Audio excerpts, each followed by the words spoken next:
Greetings, everyone. I'm Mar. Once again, this is my opinion. You can tell from the title up there. I'm continuing my review of the 1997 Shining miniseries that was written for TV by Stephen King from his novel. And this, of course, is episode 2. Since it's a miniseries, they don't have titles, but this is the episode where things at the Overlook start to ramp up a little bit. We're not quite at the point where the Overlook is 100% alive, but they're a little bit more alive than they were in the previous one. We start to see Jack slowly start to slide down into what will eventually be him snapping and doing the hotel's bidding in the next part. And of course, we get the big moment where Danny sees that everything here is not like pictures in a book. Now we continue on from where the first part left us. Fall is going, winter's approaching. They're starting to recover from the incident with the wasps. Of course, they took Danny to the hospital so he can be looked at. Doctor's office. Hospital doc. Everything seems fine. Here is where we get a scene similar to the Kubrick version where Wendy has to tell someone else what happened with the whole arm break incident. Whereas the Kubrick version, that is how we find out about the incident, which makes it a little bit more uncomfortable because she's so matter of fact with it. Here, you can definitely tell there's still a lot of pain there, and Rebecca De Mornay actually delivers these lines like how you would expect a woman in her position or two, not so matter of factly. And it's like, oh, you really feel for her. And of course the doctor there just listening like, oh yeah. Now, Jack is not present in these scenes like he is in the book because he's at AA, which I believe I mentioned in the overview. King had no idea about AA at the time he wrote the original, or else he probably would have put it there. So here, he puts it there. It's a brief little meeting, and Jack is like, hi, my name is Jack. I'm an alcoholic from Vermont. It's a brief little one, but it shows that he is trying. Now, they don't really mention why his imaginary friend is named Tony in the scenes with the doctor. They kind of hint at it there, and that's the foreshadowing to where we find out the thing I mentioned in the first part, that it's a manifestation of his older self, however way you want to read it. Here, the closest we get, as I'm talking about it and be like, yeah, he made Tony his imaginary friend during that tumultuous period in his life. So there, it's his powers, his shine, manifesting themselves. That's as close as we get to that. It's a nice little scene that does add a little bit to that, and a nice little way to begin the episode. Then we go back to the Overlook, and of course Danny's being Danny. And here we actually mention how old the character's supposed to be, and I even looked how old Cortland Mead was when this was made. Danny's supposed to be 7 and Cortland was 10. Now, depending on whether you have any, I'm trying to put this nicely, any conditions that might affect your development, both emotionally and other ways, ADHD, autism, somewhere else, something in there, that might not seem like a big enough one. But if you're quote-unquote normal, that 3 years can be a little bit. And even without that, I think it's also how big Cortland looks in this movie that kind of adds a little bit to it on screen, to where we're like, yeah, he's definitely looks too old to be acting some of the way he is. Especially with how they build him up as being one that loves reading and all that. So which is why if you're going with the whole developmentally delayed thing, unless you're going to try to go that he really likes reading, but he's kind of a little delayed in other aspects, which this miniseries is not shown at all. It does come off more like he's being a spoiled brat here than it does in the book, and even in the original movie, to where it's just him being, wanting to be nosy, curiosity killed the cat, satisfaction brought him back. So with this episode, especially when he tries to go to room 217 both times, he doesn't the first time, but then he gets caught by Jack. Yeah, that's where it's like he comes across as a little bit of a spoiled brat. Now, to that end, Jack also comes across a bit of a dick in a couple of these moments. Thankfully, They had the good sense to cut out one moment, especially since we've already seen something similar to it in the previous one, and that is in a scene after the 217 moment in the book. Jack does put hands on Danny. I forget how, because it's been a while since I read the book, but it's like, not a good look for Jack there. And it's when Danny mentions that he sees stuff. Good thing they cut that out there, because it would have made him seem less sympathetic in that scene. Now, but Jack really is coming off as a dick to his son. Now, I can understand scolding your son when you catch him with the key, but Danny denies that he goes in the room, and the first time we know he doesn't. Now, Jack says he just caught him with the key. He has no reason to believe he didn't go in the room, but if your son is already copping to the fact that he had the key, but he's denying going in the room, why are you laying on him the way you are? Jack's laying on him like he's really giving him the third degree, and he's coming across, for lack of a better comparison, like a military parent. And that's not really the way you should go off like that with your kid. I know everyone has different parenting styles, but going off like that, it's like, nah, that's not the way to go off on somebody like that. At least in my opinion with it. And it's one of those things, it's a scene like that that makes Jack a little bit less sympathetic, but combined with everything else, it well rounds him. So I guess you could say it makes him a complex human. So it adds a little bit to it. But it also shows that the hotel is starting to get its claws in him. Because throughout this whole episode, we see little ticks. Some of it is from when he was drinking, like he'd be popping his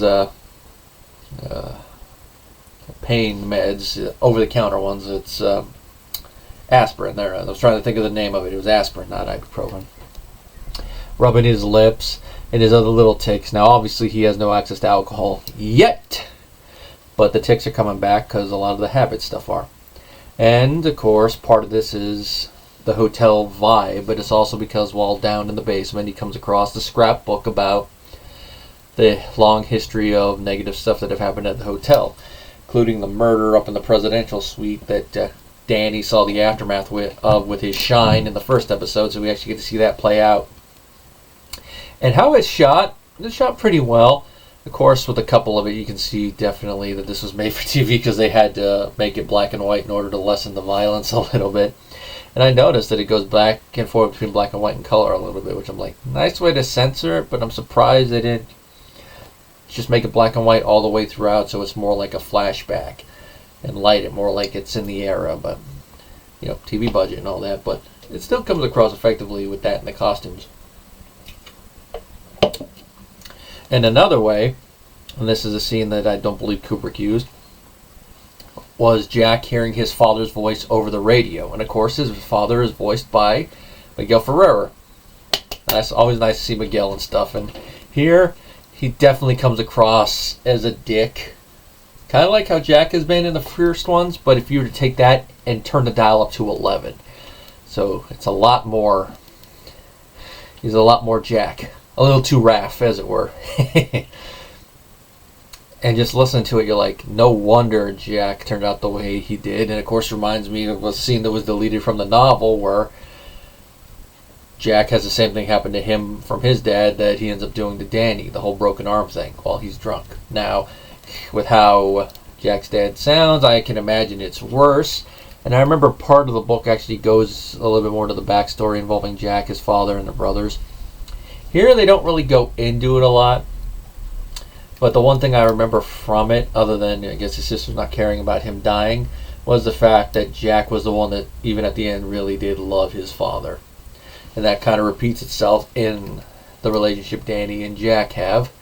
And just remember that because it's going to tie a little bit into the ending of the next part. So it's one of the elements of it I'm surprised they didn't touch on. I mean, if you got 3 parts, you could always throw like a little flashback thing in, but here's what it is. The closest we get to that is Jack mentioning, when him and Wendy get into a little discussion, that his father died before they even met. But Wendy's like, I know that's from your father because I watch you. I can tell when it's you, and it's something that your father used to do that you kind of inherited, little ticks. Which I could write a book about that. But now, this whole little conversation on the CB is how Jack finds out that his son is quote-unquote trespassing again. Of course, he snaps a little bit because he's trying to do the old not there, not there, and he attacks the CB radio. Now, this is not the first little strange incident that Jack has there, because earlier in the episode is where we get a scene that in the next episode is a little bit more infamous because of what they use, and that, of course, is bringing back the topiary scene. Now, going to a little bit of Kubrick trivia. In the original film, they were replaced with the hedge maze because Kubrick felt the effects of the time were not up to it, which I can kind of see, but they could have used stop motion for part of it. Maybe he just didn't want to use it, and plus with the maze, you get that little scene at the end where he gets lost. It's a nice moment. Here, we get the topiary maze. Now, since it's a made-for-TV film, obviously, we're going to have the made-for-TV effects and the made-for-TV budget, which more of that's going to be in the next part. Here, though, I think that the way that they show the maze coming to life and actually moving works because it's all in the actor's performance, the camera movement, the camera angles, and the editing. And for the most part, I feel it works. Now, it's hurt a little bit by the fact that this had that 90s made-for-TV look to it with how the cinematography and stuff was. But you take that aside, with how everything else works, it's very effective. If this had more of that theatrical look, it would have been amazing. But for what it is a very effective made-for-TV moment.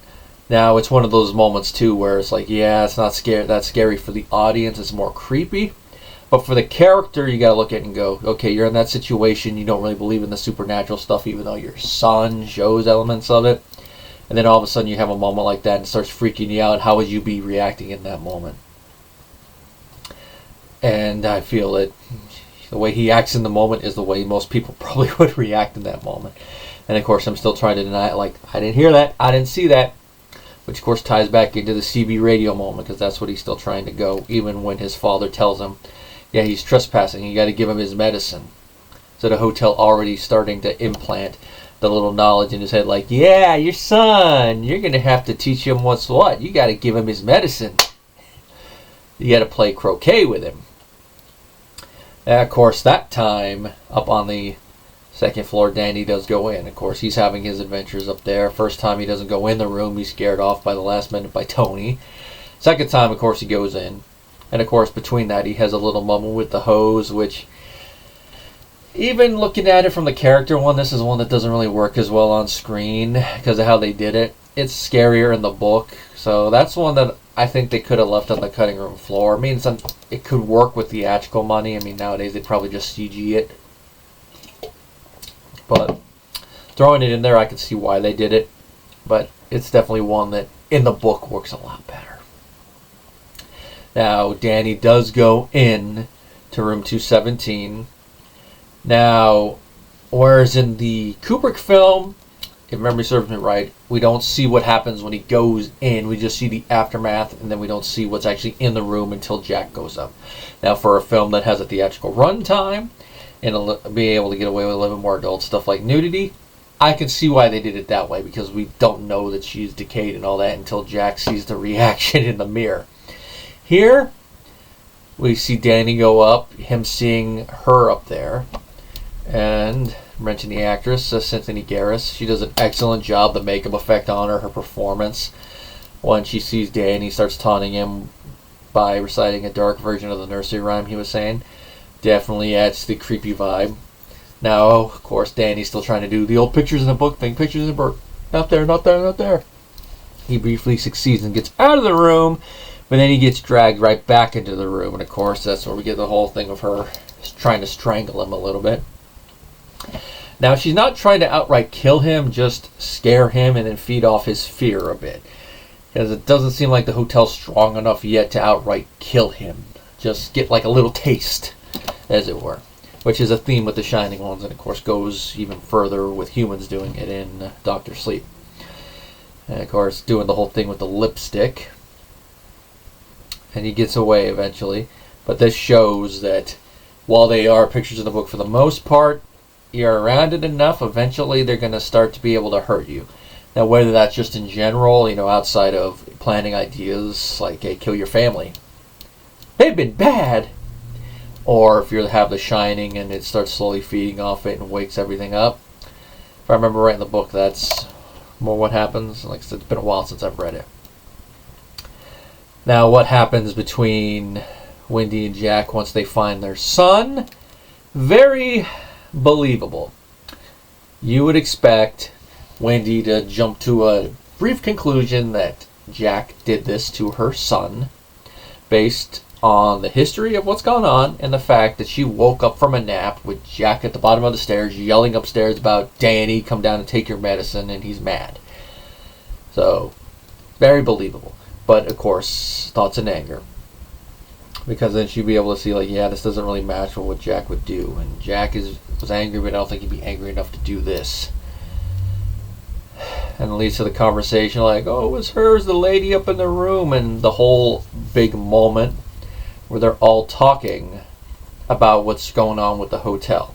This is one of two long conversation scenes in here. We got one earlier between Wendy and Jack where they're talking about what they got to do at the hotel.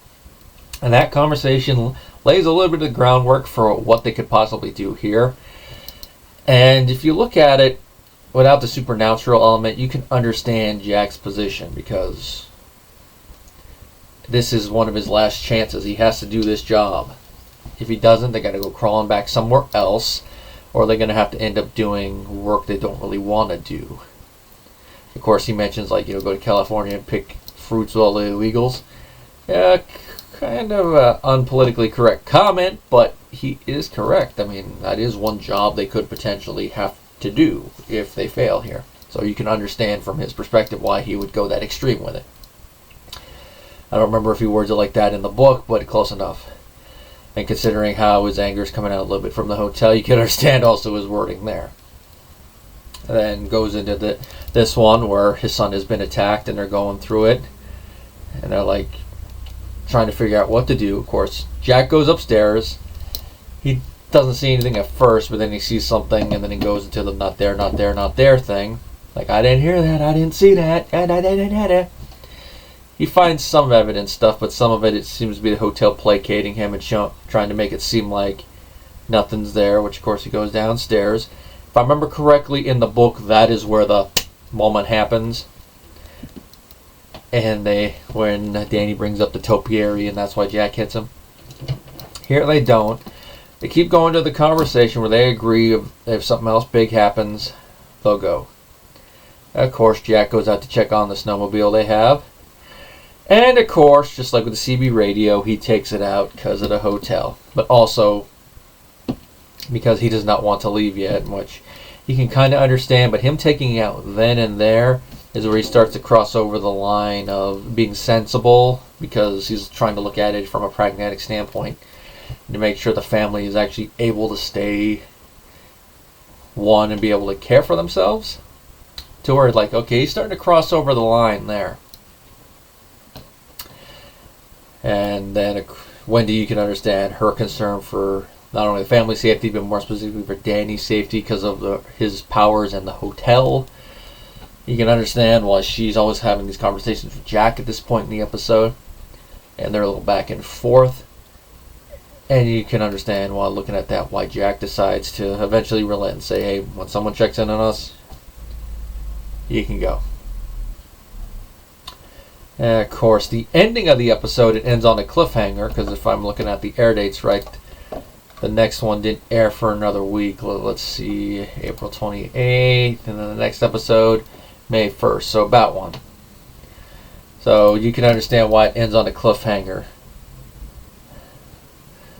And it's a semi-effective one, just from the fact that, like, oh crap, is the hotel going to get him? If you know the story, you know the hotel's not going to get Danny in the opening minutes of the third episode, but makes for an effective cliffhanger, especially when you're looking at it as a miniseries that aired with that week delay. Kind of most effective cliffhangers work like that. Like, probably one of the most effective ones in TV history was from Star Trek. Fire. Let's see, other than that, we got John Durbin in there as Torrance Derwent, who played Gull Lamech in a couple episodes of TNG, and he was also a radio corpse in Return of the Living Dead. not really much other trivia and more actor stuff to mention for this part. Next episode, we're going to have some interesting people to talk about, some horror cameos.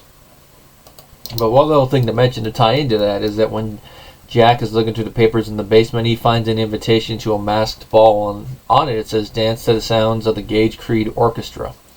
Of course, Gage Creed, we all know that's a reference to Pet Sematary, because that's the name of the boy who got run over in the book and in the original film. If you've seen the remake, you know what I mean by that. And of course, in the next part, that's going to be one of the cameos, because Gage Creed is going to be played by none other than Stephen King himself.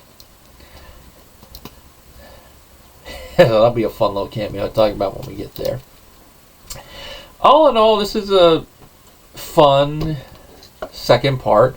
I mean, there's some things about it you can definitely tell, like, okay, made for TV budget and all that, but all three parts suffer from that in there. What carries it through is the acting and a little bit of director Mick Garris being able to handle the dread and all that. Now, I do kind of wish that this was not a made-for-TV miniseries, that it was more made for like HBO or something where you could like push the envelope a little bit further, but mid-late 90s, so there's that. But with how it handles the source material here, I think it handles it a little bit better here. Although, like I mentioned in the first episode, if they had just made it a two-parter and cut some stuff, I could have seen like up until he gets pulled into the bedroom being in the first half, and then some of the second one being the second half, and how you would end it. I'd have to look at the next episode, because I'm recording this before I watch it, to see all that. But that'd be like a fun little what-if video thing there, or like an editing project, edited down to a two-parter. Maybe make each part 2 hours instead of 90, but each part's 90 because, you know, miniseries. You got that 2-hour slot. Although, if you were to make it 2, you could have done a 2.5-hour spot and then followed it up with a random sitcom episode. But, you know, that's going more into the TV exec side of things. If you are a big fan of the movie, I don't know how well you like this one, but like I said, I believe in the overview, definitely worth a curiosity watch. And in this one, definitely ramping up the dread a little bit more on the made-for-TV side of things. And definitely has me looking forward to watching the third part, even though I know one part I'm still not going to like because of how I've made fun of it on end. But we'll get to it when we get to it. That will be next time, guys. Till then.